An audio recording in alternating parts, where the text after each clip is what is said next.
I mean, let's just go through. I mean, the main card. It's actually a good card. It really is. I mean, there's nothing gonna blow your hair back at all. But the best fight's probably that Cody Covington versus Dong Hyun Kim. Dong Hyun Kim. He's Korean, right? Yeah, South Korea, son. There's two of them too. Same name. There is. It's weird. Confusing. He doesn't fight that often. He's a monster. Let's start with, you got Gomi fighting on the card, but we're not going to start with Gomi. He's a legend, so I have to mention his name. Safadine versus Dos Anjos. How crazy is it? This is just flying under the radar. I had no idea. No idea. Dos Anjos. Remember, Dos Anjos was champ, what, a year and a half ago? Yep. And then, he gets murked by Eddie Alvarez. Now he's fighting in freaking Singapore against Tariq Safadine on Fight Path. Jesus. And Tariq Safadine, some of the best striking in the division. He's almost too calculated. He's almost too good of a striker where he doesn't really open his hands up. His takedown defense is really, really good. But, he lost to, who's fighting on the card, Dong Hyun Kim in a split decision. He lost to Rick Story. He's not your most exciting guy. If he wins, it's typically by decision. He's so calculated. He doesn't take a lot of risk. Dos Anjos has fallen on hard times a little bit. He's a guy who, he obviously lost to Eddie Alvarez, lost his belt to Eddie Alvarez, and then Tony Ferguson pieced him up. But there's nothing really to hang your head on there. He lost in decision, Tony Ferguson. Tony definitely did work there. But before Eddie Alvarez knocked him out, he lost his belt. He destroyed Cowboy, destroyed Anthony Pettis, beat Nate Diaz, beat Ben Henderson by knockout. I mean, you're talking about a real monster. So, I like Dos Anjos in this fight. I just feel like, his grappling is going to be the difference. He has more knockout power. Safadine plays it too safe to win this type of fight. I would assume Safadine's kind of on the back end of his career. Oh, this is also his first at 70. Yeah. So, a non-diminished Dos Anjos versus a play it safe Safadine. I like Dos Anjos in this. Are there betting lines up? I would assume Dos Anjos is the favorite here. Yeah, but Dos Anjos is still a tough customer. Because he did get beat by Tony Ferguson. Nothing to hang your freaking head on. It's Tony Ferguson, for God's sakes. Minus 280 for Dos Anjos. That makes sense. Plus 240 for Safadine. That makes sense. And then the next fight, so I'll take Dos Anjos by decision. It's so tough to knock out Safadine. Like I said, he doesn't take a lot of risk. His striking's so high level. He's going to be a tough guy to catch. But I'll take Dos Anjos. He's going to get some takedowns, but Safadine pops up to his feet. It's not going to be your fight of the night. Let's just put it that way. It's not your fight of the night. Your fight of the night is the next fight. Yeah, Dong Hyun Kim versus Colby Covington. Cody's a guy who's on a tear right now. Dong Hyun Kim hasn't fought in quite some time. He did win his last fight split decision against Safadine. Not a great fight. But in the odd makers, if you look at the record, Dong Hyun Kim, he's only lost kind of the cream de la creme. He lost to Woodley through that spinning back fist, Damian Maia, and then he lost to Carlos Condit. So again, he's lost to the best of the best. Split decision Tariq Safadine. He doesn't fight often. He took basically a year off. He beat Dominic Waters, then a year off. He beat Safadine in a split decision. I like Colby. I think Colby's more of the he's a better striker, has more knockout power. He's younger. I like Cody in this. I think Cody too. His grappling is also going to be something that's in effect. But Dong Hyun Kim is obviously, his judo's good. He's want to get underhooks. But I think if Cody can eventually get him down and get on top of him, he can kind of pound him out. If I had to pick a fight of the night, probably this one. And Cody, he's gonna be tough on top, man, with his background. All-American in wrestling, stuff like that. I assume. Is Colby the favorite here? Because Dong Hyun Kim, his background, his history. Yeah, I'm gonna guess Dong Hyun Kim, but let's check. Me too. I know Colby's the favorite, minus 220. There it is. Yeah. Oh crap. All right, so I'm taking both favorites so far, Colby and Dos Anjos. Nothing new there. What else you got? Orlovsky versus Marcin Tybura. Goddamn, heavyweight is struggling. Look at Marcin's body. Click on Marcin for me. Give me 1 sec.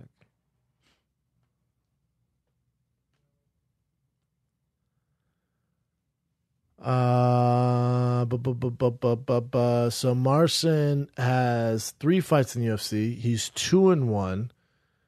He had kicked that Vitor guy, and then he beat Luis Henrique, and then he lost in unanimous decision to Timothy Johnson. God, dog, I like I like Andre Arlovski here. I mean, I know he's going off of 4 losses, but look at his 4 losses. Stipe, Alistair Overeem, Josh Barnett, and Francis Gano. God, homeboy he's fighting doesn't beat any. He's not even sniffing any of those guys. So I like Andre Arlovski in this. I know Andre. His chin's gone, stuff like that. Andre's way more technical. He's a veteran. I think this young cat's going to come out of the gates really, really hard. The last thing to go is power. I like Andre Arlovski. What's the odds on this? Is Arlovski a favorite? Let's see. No. Underdog. Jeez. There's my underdog pick. Yes. Minus 250 for Tabura. I like Andre Arlovski in this fight. Because if you've seen Tabura fight, he's very sloppy. He's going to go for the knockout early. I know that's trouble for Arlovski, but Arlovski can just use his veteran kind of craft and fight smart. You get behind his jab, footwork, and then land that powerful overhand right. He should be able to beat Marcin Tybura. For that guy to be ranked number 13, that's insane. That's if this doesn't work out for Arlovski, is he done? Done. Yeah. Done. It's over. He should be done no matter what happens after this fight, to be honest with you. And then the main event, you got Holm versus Bethe Correia. If anyone, listen, Arlovski needs a win like a motherfucker. Holm needs a fight that she wins so bad. You go 0-4? Your only win was against Ronda Rousey? Like she doesn't want to be that one-hit wonder. She just doesn't. So, she lost. So she beat Ronda, right? That was the most epic knockout in all time in UFC. Then she loses to Miesha Tate. Then she loses Shevchenko, which nothing, and then she loses Jermaine Durandamy, which, that Jermaine Durandamy, say what you want, I thought Holly probably should have won that fight and Jermaine should have been disqualified, but that does not matter. On paper, Durandamy beat her. So she's 0-3 out of her last 3. And she was undefeated. She never lost. And she's lost her last 3. So where's Holly Holm mentally? Where is she at? She's lost 3. She got kind of screwed over that last one. Shevchenko beat her fair and square. Miesha Tate obviously choked her out. That was a great fight. Last minute chokeout too. Yep. Tough one, man. Her first loss, last minute chokeout. So in Holly's mind, Holly, amazing boxer, world championship boxer, multi-time world champion. Where is Holly at mentally? And I would say Holly knows this is a showcase fight for her. This fight is set up stylistically for her to knock Bethe out. She should knock Bethe out however she wants. Bethe should come forward, very similar to what Ronda did, probably a little sloppier, a little more Brazilian tank-like. Mm-hmm. She should knock her out. She really should knock her out. If a lot of people remember Bethe for getting knocked out by Ronda. So, MMA math never works, but still. Her last fight ended in a draw. Before that was a split decision. Before that was a split decision loss. This fight is tailor-made for Holly Holm to look good, knock her out, and then fight Cyborg next. That's what's going on here. It's in Singapore. No one's going to see it. Let's be honest. It's on Fight Pass. No one's going to watch it. All we need is a win out of Holly so she can be fed to Cyborg. That's what's going on here. And when I say fed, that's not an easy fight for Cyborg. Stylistically, this is a perfect matchup for Holly and Cyborg. It's a very intriguing matchup if this were to happen. Because it's a world-class striker. She's very good with the footwork. She's a counter striker. She wants Cyborg to come forward. That's the fight for Cyborg that would sell and make sense. All this is a toss-up. This is a softball. Knock it out of the park, Holly, so you can go fight Cyborg. It's on Singapore at fucking God knows when. No one's going to be up. There's going to be 70,000 people watching, maybe hardcore fans. There might be a couple of Singapore fans in the crowd who probably don't have a clue who you are, what's going on. That's just the nature of the sport. This is a tailor-made fight for Holly Holm. That's what's going on here. And then she's going to fight Cyborg. So you have Holm for sure. I have no energy in my body. I have Holm.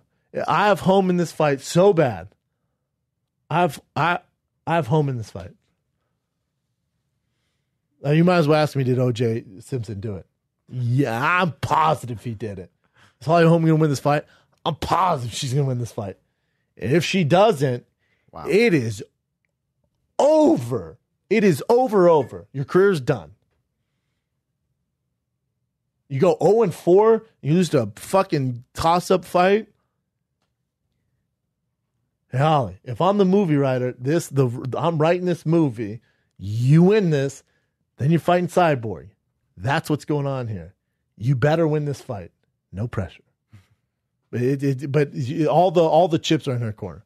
The stylistically, the matchup, everything. It's all geared towards Holly. That's all that's going on here for her to fight Cyborg. And she's a minus 620 favorite. And I'm surprised she's not a minus 1400, to be honest with you. She's the biggest favorite on the card for it's very obvious what's going on here. This is Randy Couture versus fucking who's the boxer? Come on. Remember Randy Couture fought the James Toney. There you go. This is James Toney, Randy Couture. We all know what's going to happen here. Holly Holm, Bethe Correia. All right? That's what's fucking going on here. I would not bet on Bethe Correia. She's not made to win this fight. The bet you can make here is I think the over-under on it does go past 4 rounds. Holly's not a finisher. But the only reason I like that bet, I don't know what the odds are. The only reason I like that bet is Holly's a finisher when people rush at her with no technique, a la Ronda. Yeah, but I could see her knocking Bethe out, and because she needs that stamp fight. This is that stamp fight that they can replay the next day in the afternoon, or they can show on the highlights. Like, look, no, this is a good fight for Cyborg. Look, Cyborg, she knocked out a girl. See, I know she's on 3, but look, she just won. That's what's going on there. It's designed for her to get a highlight reel knockout at the expense of Bethe Correia. I'm sorry, Bethe, but that's what's going on here. No one's going to watch this fight. No one's going to watch this card. Although it's a good card. I wish it was on. I don't have Fight Pass. Neither do I. I wish it was on Fox Sports or something. So I'm sure people will tweet me the results. That's how I will find out. It's interesting that you're not watching and I'm not watching either. No. You got to make it. If you're gonna do these random cards like this, you got to make it accessible. I need no effort on a Sunday. I need you to text me what channel to turn it to type effort. I need as easy as possible. You want me to watch this, and I'm balls deep in fighting. I don't have Fight Pass.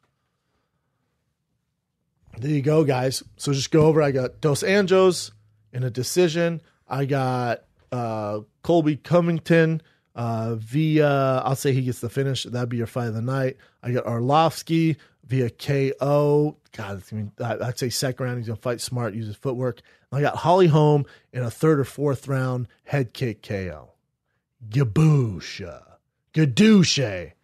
There you go. Any other brain busters?